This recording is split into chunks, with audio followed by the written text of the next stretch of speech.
In this video, I'll show you how to use your TI-84 graphing calculator in order to calculate the confidence level multiplier. If you're not one of my students and you didn't watch my previous video on the introduction to confidence intervals using the t-distribution, you may want to watch that first. This follows the example from that video. So there is a function on your calculator that allows you to determine the confidence level multiplier. The things that you would need is the confidence interval percentage and then the degrees of freedom, or the sample size, and you can figure out the degrees of freedom.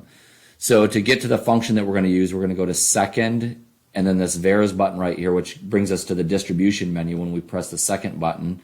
And if you have an older TI-84 calculator, it may not have this function on here, but I'm going to use the inverse T function.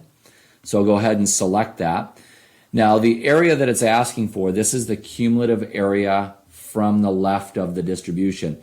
So I did a 90% confidence interval in my example, so that means 0.05 is the area in each of the tails. So to get the negative side of the confidence level multiplier, that's going to be 0.05 for the cumulative area from the left.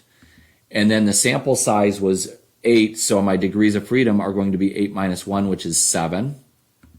And I'll go down and I'll select paste, and then that brings in the inverse T function with the area and the degrees of freedom. And when I hit enter, it's going to give me that confidence level multiplier, but it's going to give me the negative value of that. So it's a negative 1.894. If we wanted the positive value of the confidence level multiplier, remember it's a cumulative area from the left up to that point, we'd have to change this value right here to 0.95, and then you would just end up with a positive 1.895.